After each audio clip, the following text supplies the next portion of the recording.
Hello everyone, welcome back to Story Time. We are currently reading The Night of the Unread by Janie Martin, illustrated by Martin Tidy.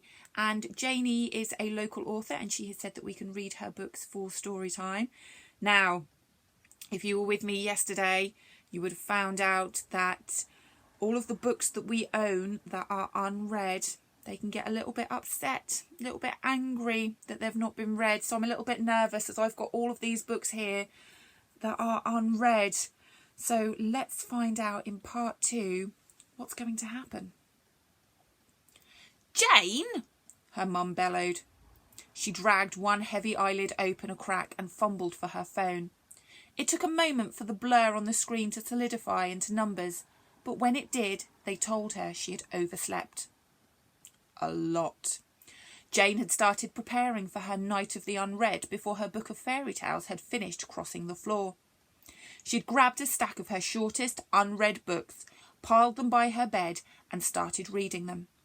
She was making good progress until sleep came skulking out of its hiding place and ambushed her. Now sleep didn't seem to want to leave. In her head, Jane was leaping into action, rushing into the bathroom, dragging on clothes, gobbling down breakfast. In reality, she was sitting on her bed staring at the floor. Jane Elizabeth Martin. This time her mum's shout was louder and slightly menacing. She sighed and started to get ready for school, although when she got there, she really wasn't sure why she'd bothered. She was aware that Miss Knott had been talking, but Jane had absolutely no idea what she had said. Her head was too full of the night of the unread to pay attention to anything else. The list of questions she wanted answering was growing longer and consumed her every thought. If they had been organised by someone way more efficient than Jane and written up as a report, they may have looked like this. 1. Did she really have a conversation with her book of fairy tales? Or A. Was she dreaming? B. Had she gone totally Fruit Loop barking bonkers? 2. Should she talk to her friends about it? Or A. Would that be betraying her books? B. Would they think she had gone totally Fruit Loop barking bonkers? 3. When was the last night of the unread? And A. Why isn't it talked about? B. Why are there no films, TV series or games about it? 4. Should she ask her teacher about it? See 2 above. How should she clip her book's fly leaves? A. Cut out the pages. B. Cut off the corner of the page. C. Use a paperclip to 1. Weight the fly leaves. 2. Clip the fly leaves to the next page cover. Number 6. What exactly would the unread books do on the night of the unread? 7. If she read the first chapter of all of her unread books, would that mean they were no longer unread? 8.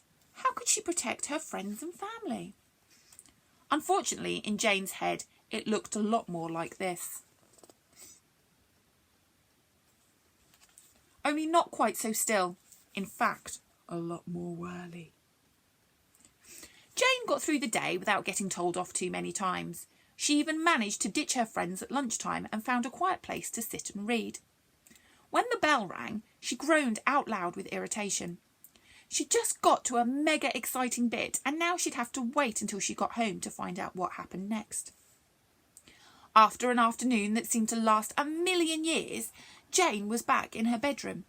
She wanted to talk to her book of fairy tales, but decided that could wait until she had finished reading her book. It wasn't long before Jane was closing it with a sigh that was part pleasure at the story, part disappointment that it was over, and a big part frustration at the number of unread books still waiting for her attention.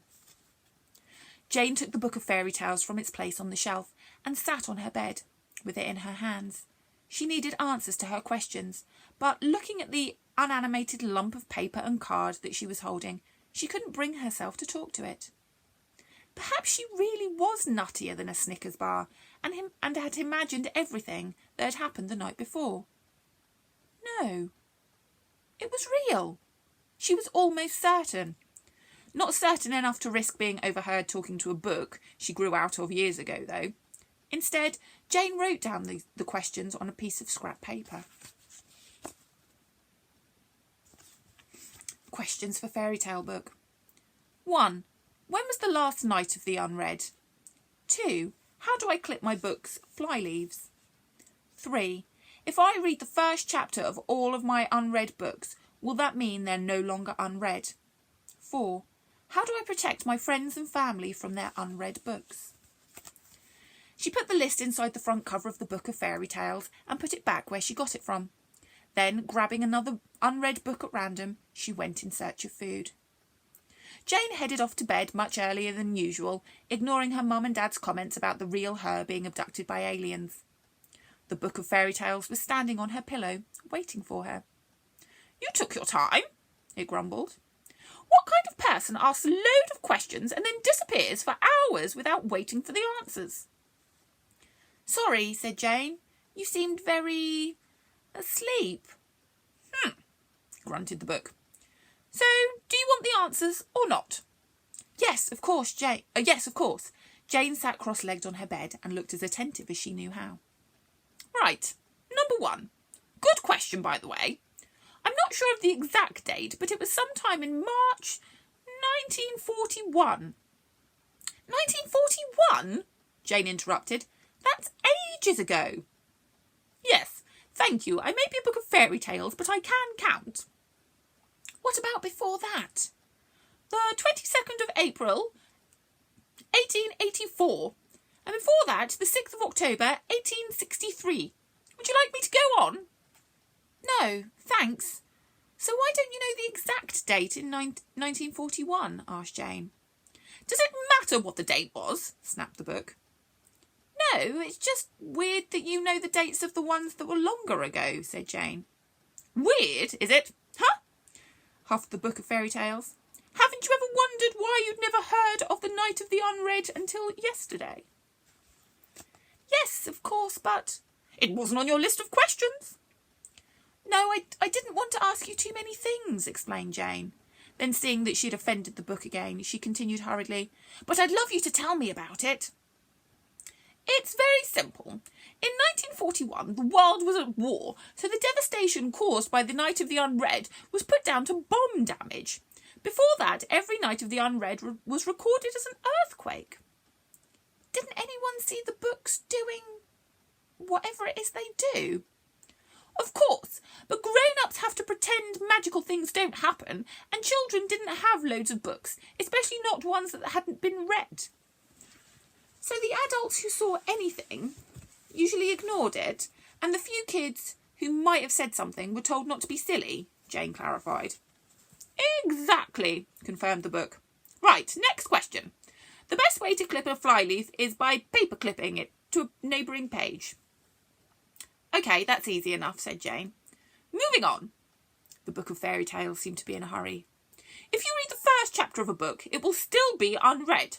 Some books will become weaker the more of the pages you read. However, others will get even angrier at the insult of being started but not finished." "How can I tell which are which?" asked Jane. "You can't." "That's not helpful," said Jane with a sigh. "Is there anything else I can do? What about Mum and Dad? How can I protect them?" "There really isn't much you can do other than clip the fly leaves of their books. If it's any consolation, not many people have actually died on the Night of the Unread." "Great," Jane said without enthusiasm. "I don't like this. Oh, I've got too many books that I've not read.